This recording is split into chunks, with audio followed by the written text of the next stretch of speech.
They say every town has its whispers. Ours had a rule, simple yet absolute. Never let them in. No one ever said who they were. Just, don't open the door. Not after midnight. Not to knocks. Not to cries. We thought it was superstition. Until we broke it. Rookridge was the kind of place you drive through and forget. Fog rolled in daily from the woods, and the wind carried secrets through the cracked chimneys. It was a town of silence. People nodded, but never waved, locked their doors by sunset, and left porch lights off. I moved there last fall with my younger brother Jacob. Fresh start, cheap rent.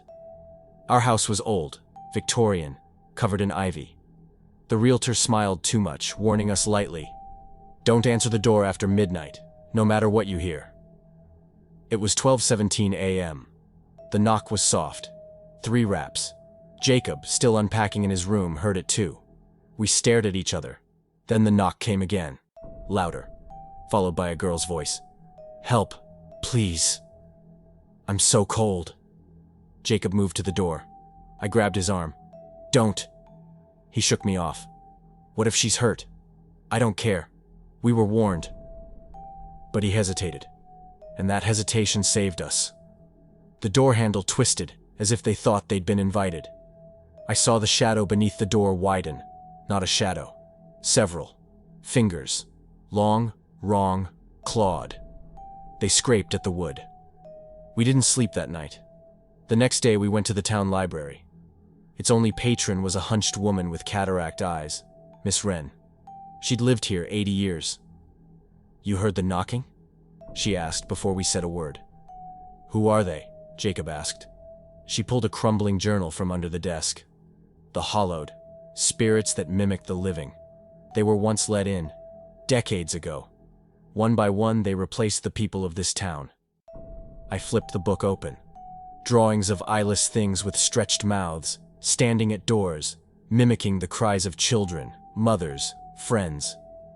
"They can't come in without permission," she said. "But once you let them in, they don't leave." That night, the mist came thicker, the kind that licked at the windows.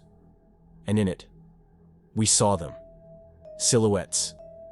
Not walking to the house, walking around it, tapping windows, scraping gutters, whispering Jacob's name. We huddled in the living room with every candle lit. Then the front door knocked again. This time, it was my voice. "Jacob, open up." I forgot my keys, but I was right beside him. His eyes went wide. "I didn't even say that today," I whispered. The knock grew harder, angry, demanding. Then another voice joined in. "Our mother's. She died 5 years ago." The next night, Jacob was gone. I found the back door ajar. The mist had crept in, curling like fingers into the corners. Then I saw him in the hallway. Jacob, standing still, smiling too wide, eyes black. "I let them in," he said in a voice too deep. I ran, locked myself in the attic. Now the house is full of whispers. Laughter that isn't Jacob's. Footsteps too heavy. I don't know if I'm the last real one left. If you come to Rookridge, please, for the love of anything still living, never let them in. The attic was cold. Not the kind of cold that bit the skin. Colder. Like the kind that wrapped around the bones. Below me, Jacob, or what had been Jacob, moved through the halls. I could hear him whispering to someone. No, someone's. The floorboards groaned with footsteps, too many for 2 feet. I pressed my ear to the floorboard. "She's not ready yet. Soon, she'll open the door." She always does. They always do in the end. Then they laughed. That hideous, wrong, layered laughter, like multiple mouths chuckling inside one throat. The mist was inside the house now, breathing with the walls. I thought of Miss Wren. I waited until dawn. The Hollowed couldn't stand daylight, not fully. When the sky turned to gray, their whispers faded, and the house was quiet. Too quiet. I slipped out and ran back to the library. Miss Wren was waiting. "They took him," I told her. She didn't flinch. They didn't take him, she said. He let them in. She handed me the journal again. I hadn't noticed before, but the last few pages were written in fresh ink. My house, my name, my brother's name, and the final line. You must trap them, or join them. How? I asked. She smiled grimly and handed me a key. The black door, she whispered. In your basement. You'll see it when the house knows you're ready. I didn't understand, but I took the key anyway. The house felt different when I returned, like it had been expecting me. The shadows shifted behind corners, the wallpaper bled a little deeper, and in the basement, I found it. A door I'd never seen before. Black wood, no handle, just a keyhole. I inserted the key. It turned with a sound like bones snapping. Inside, a stairwell spiraling down into utter blackness. And the smell, damp earth, rotting wood, and iron. I descended, the candlelight flickering. The deeper I went, the louder the voices got.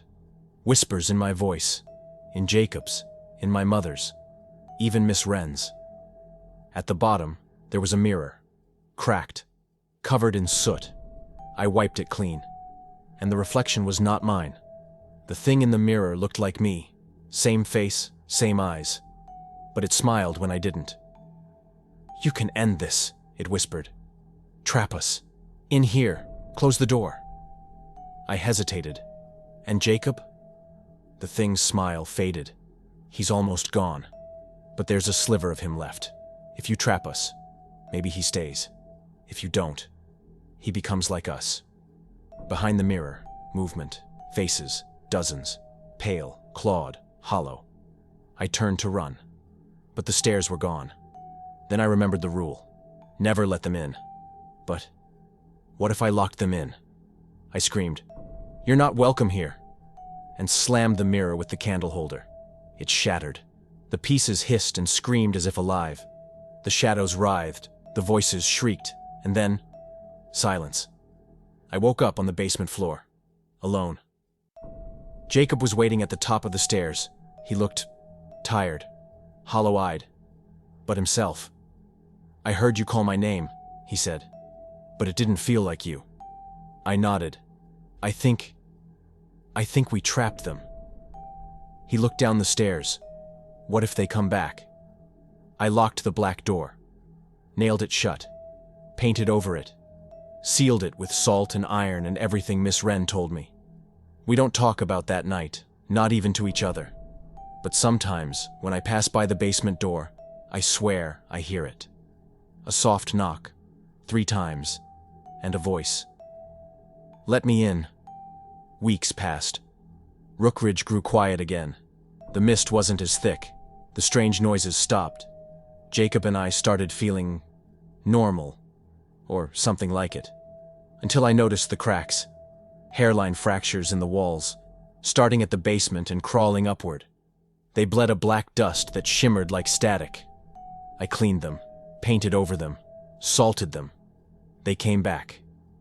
One morning, I found Jacob standing in front of the basement door, not opening it, just staring. They're still knocking, he whispered, but it's me this time. That night, I heard the door creak open. I ran down, heart pounding. The basement was wide open. The black door, gone.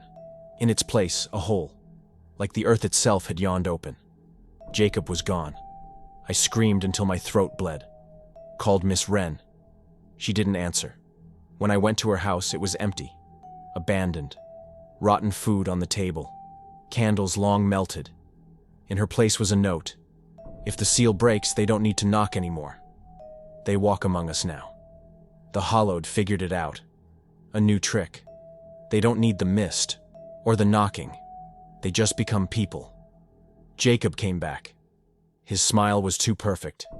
He talked too much, slept too little, ate nothing. I kept him anyway. Pretended I didn't notice, because it was better than being alone. But I see them now, in the grocery store, at the school, behind the windows at night. Too many smiles, too many wide eyes, too still. They don't need to be let in anymore. They're already here. I write this from the attic. The door downstairs is locked, but the knocking isn't on the door anymore. It's coming from inside the walls. They whisper to me at night, say they need a voice, a story, a way to spread. They want me to tell you what I saw, so I did. But now that you've heard it, you've let them in.